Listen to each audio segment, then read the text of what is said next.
Pada kesempatan kali ini saya akan menjelaskan mengenai teknik dari fungsi suprapubik atau aspirasi suprapubik dan teknik persiapan dan pemeriksaan mikroskopik sedimen urin. Nah, untuk yang pertama adalah teknik dari fungsi suprapubik. Nah, perlu kita ketahui sebelumnya bahwa fungsi suprapubik ini diindikasikan pada pasien dengan retensi urin yang mengalami kontraindikasi untuk dilakukan tindakan kateterisasi.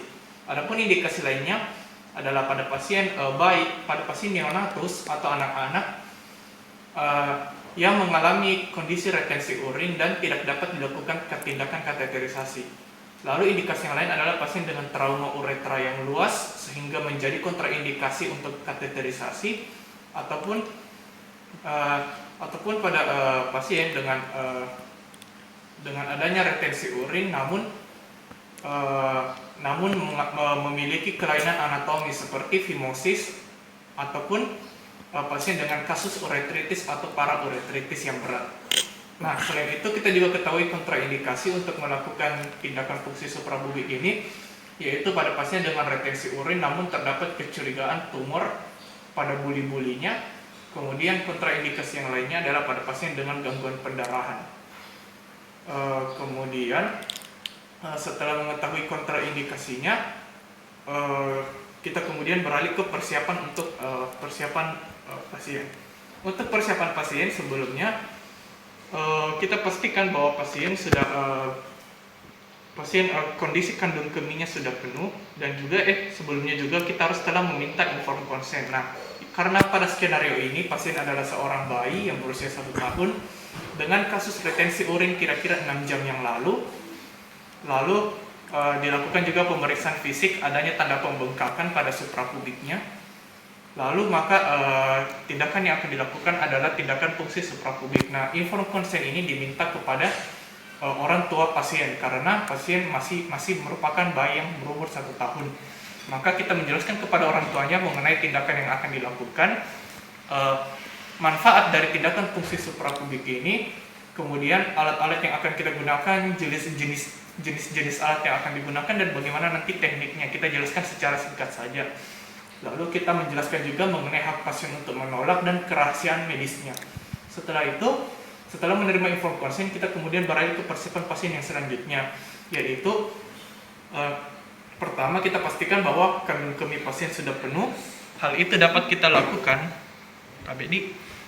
lakukan dengan melakukan perkusi pada daerah suprapubik pasien. Dengan itu kita dapat menentukan bahwa kandung buli-buli pasien sudah penuh. Setelah memastikan sudah penuh, kemudian kita pastikan pasien sudah dalam kondisi yang berbaring. Nah, kondisi berbaring. Lalu kita kemudian beralih ke persiapan untuk alat-alat dan bahan. Nah, untuk persiapan alat-alat dan bahan itu sendiri yang akan kita gunakan adalah handscoon yang steril. Kita juga akan menggunakan duk yang steril. Nah, untuk tindakan fungsi suprapubik yang akan kita gunakan adalah jarum nomor 23G, kemudian spoit 3 ml atau 5 ml, pinset yang steril, kemudian kita siapkan juga larutan povidon iodin untuk disinfeksi. Lalu kita gunakan juga anestesi lokal seperti lidocaine, ataupun dapat juga kita gunakan krim anestesi topikal seperti silocaine, kapas alkohol 70% yang steril, serta kasa yang steril. Kemudian kita persiapkan juga urine bag collector untuk mengantisipasi jika misalnya pasien tiba-tiba mengalami mixi yang spontan. Kita gunakan juga selang yang nanti akan dihubungkan ke botol steril untuk menampung urin. Nah, setelah mempersiapkan alat-alat dan bahan, kita terlebih dahulu melakukan tindakan cuci tangan asepsis.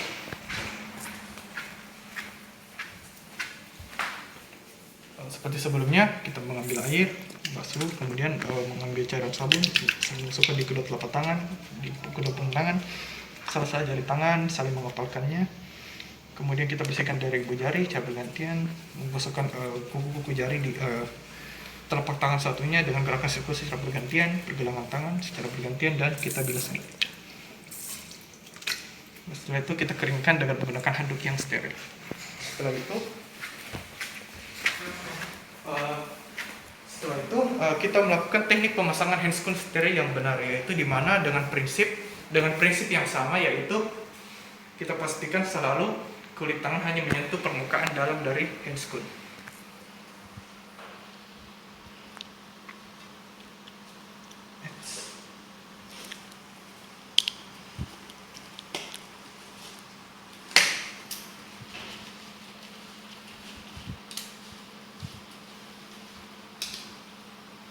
Dan juga dengan prinsip tambahan, yaitu di mana permukaan luar handscoon hanya menyentuh permukaan luar handscoon yang lainnya.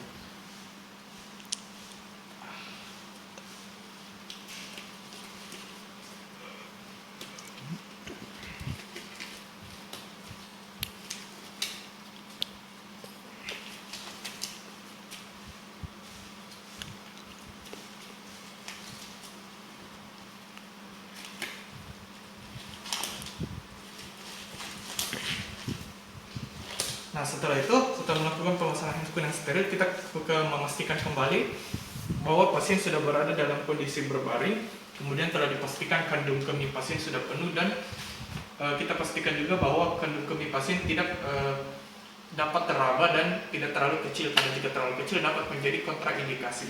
Setelah itu, kita membuka pakaian dalam pasien yang menutupi daerah suprapubiknya, kemudian hingga radius suprapubiknya seluruhnya terekspos. Kemudian kita lakukan terlebih dahulu tindakan disinfeksi. Nah, tindakan disinfeksi itu dapat kita menggunakan kapas alkohol, kemudian kita lakukan gosokan secara melingkar dari sentral ke perifer pada radius suprapubik, atau dapat kita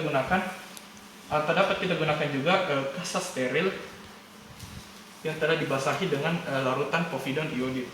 Untuk disinfeksi kita lakukan juga seperti pada kapas alkohol, gerakan sirkuler dari sentral ke perifer di seluruh radius suprapubiknya. Kemudian kita membawanya ke tempat sampah medis, lalu kita tutup dengan menggunakan dop yang steril dan memastikan hanya radius suprapubik yang terekspos. Setelah itu kita menentukan titik untuk dilakukan fungsi suprapubik, di mana titik yang umumnya dilakukan untuk fungsi suprapubik adalah kira-kira 2 jari di atas dari simfisis osium pubis, atau kira-kira 0,5 hingga 1 cm di atas dari simfisis osium pubis pasien. Nah, ini kita raba adalah simfisis osium pubisnya, kemudian kita tentukan 2 jari atau 0,5 hingga 1 cm di atas simfisis osium pubis. Setelah menentukannya, kita kemudian lakukan anestesi topikal jika dibutuhkan, agar pasien tidak terlalu merengek kesakitan saat dilakukan tindakan fungsi suprapubik. Dapat kita lakukan dengan anestesi topikal menggunakan krim silokain. Kemudian kita lakukan anestesi dan tunggu kira-kira 5 menit baru dilakukan tindakan, atau dapat juga kita lakukan dengan menggunakan anestesi lokal dengan menggunakan lidocaine 1 ml. Setelah itu kita tunggu 5 menit setelah dilakukan anestesi, kemudian kita siap untuk melakukan tindakan. Nah, jarum yang akan kita gunakan adalah jarum nomor 23G, kemudian telah terhubung ke spoid 3 ml atau spoid 5 ml. Setelah itu, kita lakukan penusukan dengan posisi tegak lurus terhadap permukaan suprapubik pasien, atau dapat kita miringkan hingga kira-kira 10 hingga 20 derajat dari garis tegak lurus hingga jarumnya mengarah ke arah kaudal. Maka setelah menentukan daerahnya tadi, 2 jari di atas simfisis osium pubis, kita lakukan penusukan secara tegak lurus, lalu nanti 10 hingga 20 derajat miring ke arah kaudal. Kita tusuk hingga kira-kira sedalam 3 cm. Setelah itu, saat jarum telah dirasa telah mencapai sekutan hingga mencapai daerah sekutan, kita kemudian tarik plunger-nya perlahan-lahan untuk menciptakan tekanan negatif. Kita tarik plunger spoid, kemudian kita tusuk lagi lebih dalam hingga ketika jarum telah mencapai buli-buli pasien, hal itu ditandai dengan telah keluarnya urin. Maka kita sebelumnya harus telah memastikan bahwa telah terpasang urine bag collector untuk mengantisipasi diksi spontan, dan kita juga pastikan bahwa jarumnya nanti telah terhubung dengan menggunakan terhubung ke botol penyimpanan urin yang steril.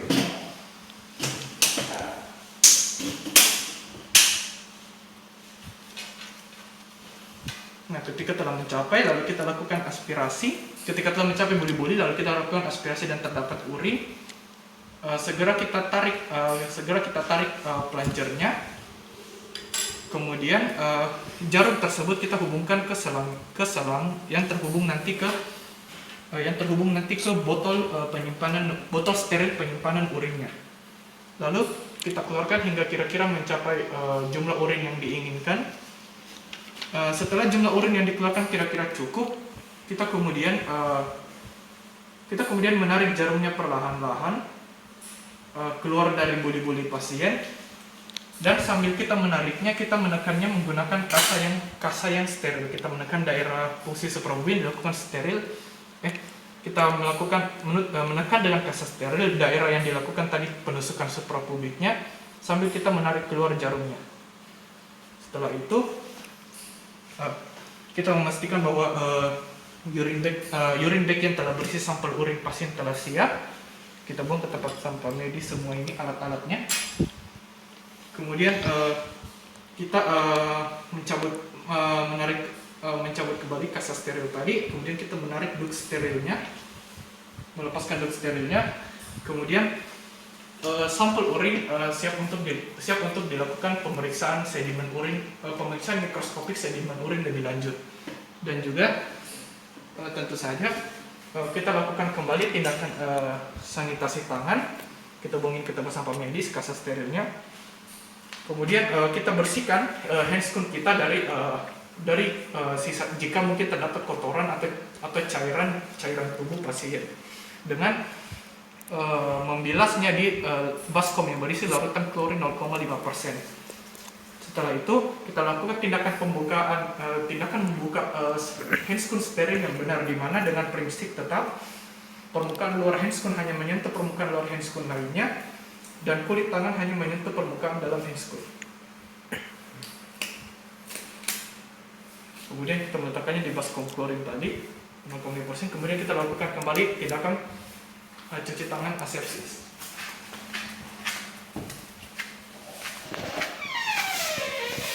Seperti sebelumnya, kita mengambil air bersih, kemudian menggunakan cairan sabun, masuknya ke telapak tangan, punggung kedua tangan, selasa jari, kemudian ujung-ujung jari dengan mengepalkannya, ibu jari, membersihkan ibu jari secara bergantian, menggosokkan ujung jari di telapak tangan satunya dengan gerakan sirkulasi secara bergantian, kemudian pergelangan tangan secara bergantian.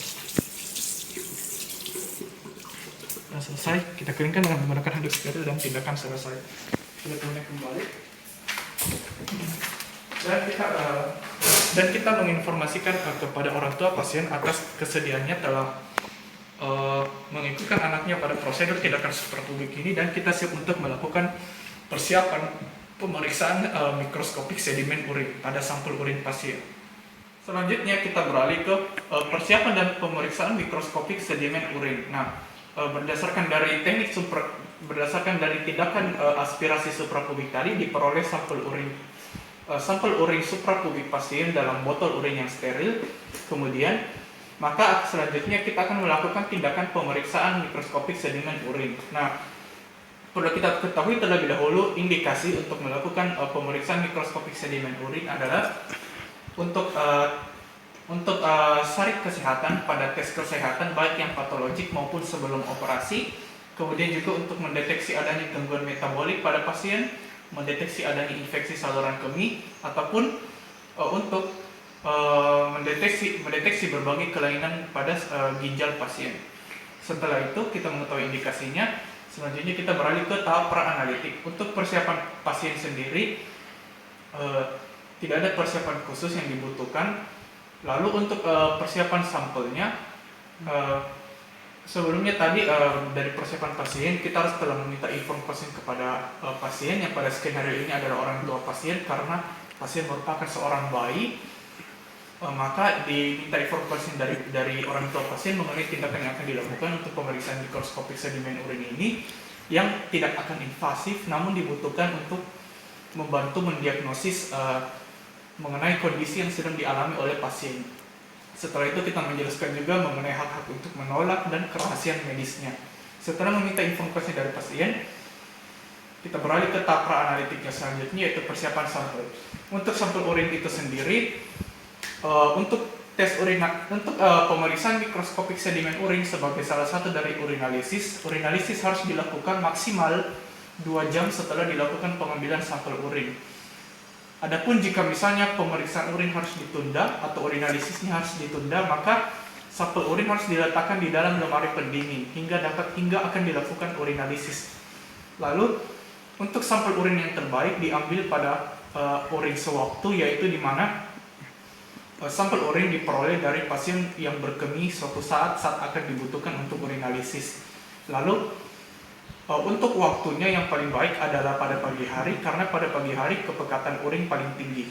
Lalu setelah persiapan sampel, selanjutnya kita beralih ke persiapan alat dan bahan. Untuk alat-alat dan bahan yang akan kita gunakan, yaitu botol sampel urin tadi yang diperoleh dari tindakan aspirasi suprapubik, kemudian handscoon dapat kita gunakan steril maupun non steril.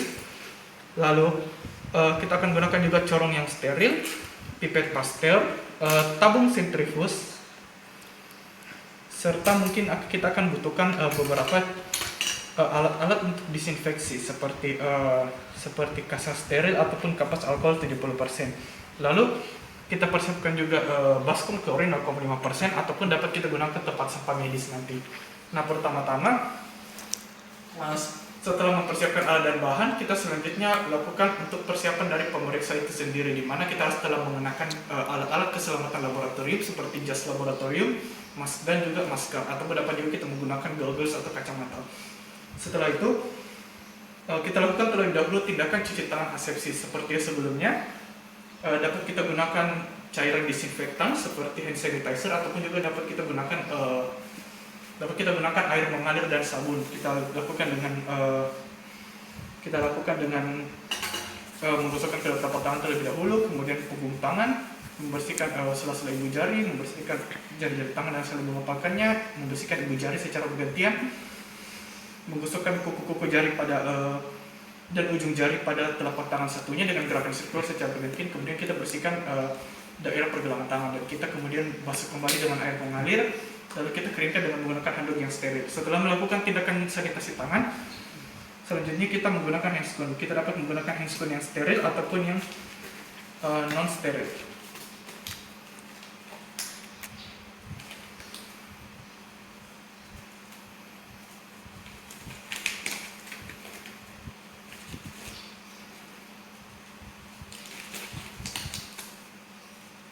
Nah, setelah itu kita pertama-tama memindahkan sampel urin tadi yang berada dalam botol steril dengan menggunakan corong steril. Kita memasukkannya ke dalam tabung sentrifuge kira-kira 10 hingga 15 ml. Setelah itu kita mengambil kira-kira 10 hingga 15 ml. Kemudian kita meletakkan ini di baskom klorin 0,5%. Lalu tabung sentrifuge yang telah berisi 10 hingga 15 ml urin ini kita letakkan di alat sentrifuge ke mesin sentrifuge pada kira-kira 5 menit dengan kecepatan 2000 putaran per menit. Kita tunggu hingga kira-kira 5 menit. Setelah itu nanti akan terbentuk pada tabung sentrifuge terbentuk 2 lapisan urin, yang di atas adalah supernatant dan yang di bawahnya adalah cairan urin, dan di paling bawahnya lagi ada sedimen urin. Maka terlebih dahulu kita buang dulu lapisan dari supernatannya. Kita dapat buang di wastafel saja atau di mana. Kita buang di wastafel lapisan supernatannya, bisa dengan bantuan alat. Setelah membuang lapisan supernatannya, kita letakkan di baskom. Nah, setelah membersihkan lapisan supernatannya, maka yang tersisa adalah cairan urin dan di bawahnya adalah sedimennya. Kita sentakkan kembali untuk kembali mencampurkan cairan urin dengan sedimen urinnya. Yang tersisa kira-kira 1 ml. Sebelumnya tadi kita telah buang lapisan supernatannya, kita sisakan hingga kira-kira 1 ml urin. Kemudian kita sentakkan sehingga tercampur kembali dengan sedimen-sedimennya sehingga terbentuk larutan urin suspensi. Nah, larutan urin suspensi ini akan kita ambil dengan menggunakan pipet Pasteur. Kita ambil kira-kira 1 atau 2 tetes saja. Kemudian kita simpan kembali. Kemudian di atas kaca objek yang seharusnya telah kita persiapkan tadi, yang telah ada tertulis di situ nama pasien dan nomor rekam medisnya, nomor registrasinya. Kita juga memastikan telah disinfeksi terlebih dahulu kaca objeknya. Kita kemudian meletakkan kira-kira 1 tetes saja larutan suspensi urin tersebut di tengah-tengah dari kaca objek. Kemudian kita tutup dengan menggunakan kaca penutup kaca objeknya. Setelah itu kita bawa ke mikroskop untuk dilakukan pemeriksaan di bawah mikroskop. Nah, untuk pembesarannya sendiri, pembesaran lensa objektif 10 kali digunakan untuk mendeteksi torak, sedimen torak ataupun sedimen kristal dan sedimen-sedimen partikel-partikel lainnya. Sementara perbesaran lensa objektif 40 kali digunakan untuk mendeteksi eritrosit ataupun leukosit. Nah, setelah dilakukan pemeriksaan di bawah mikroskop, ditemukan bahwa sampel urin pasien di bawah mikroskop adalah ditemukan gambaran seperti ini, di mana perlu kita ketahui bahwa adanya gambaran kristal ini pada perbesaran 10 kali, di mana kristal ini berbentuk seperti bola ketupat atau berbentuk seperti amplop. Hal tersebut menandakan bahwa sedimen urin pasien ini terdiri atas kristal kalsium oksalat yang umumnya tergambar seperti bergerombol dan berbentuk seperti bola ketupat atau berbentuk seperti amplop. Adapun yang dapat kita temukan yang lainnya secara normal adalah epitel ataupun nilai rujukan lain untuk pemeriksaan mikroskopik 10 kali adalah untuk sedimen urin yang lainnya adalah seperti torak dapat negatif ataupun torak dapat berupa hialin. Selain itu, untuk perbesaran 40 kali eritrosit dan leukosit nilai normalnya di bawah 5 per lapangan pandang besar. Dan untuk mikroorganisme, karena ini adalah sampel dari urin aspirasi suprapubik, maka nilai normal untuk mikroorganisme adalah di bawah dari 2 per lapangan pandang besar. Nah, setelah ditemukan tadi adanya sedimen atau deposisi dari kristal kalsium oksalat, maka dapat kita diagnosis pasien yang dibawa oleh orang tuanya dengan kasus retensi urin tersebut akibat adanya deposisi batu pada saluran kemih pasien, yaitu pada vesika urinaria atau buli-buli pasien, sehingga kita diagnosis pasien dengan vesikolitiasis. Nah, setelah dilakukan diagnosis dan pemeriksaan mikroskopi sedimen urin ini, tentu saja kita kembali melepaskan handscoon. Jika menggunakan handscoon yang steril, kita gunakan teknik pelepasan handscoon steril yang benar. Kemudian kita buang pada tempat sampah medis dan kita lakukan cuci tangan asepsis kembali.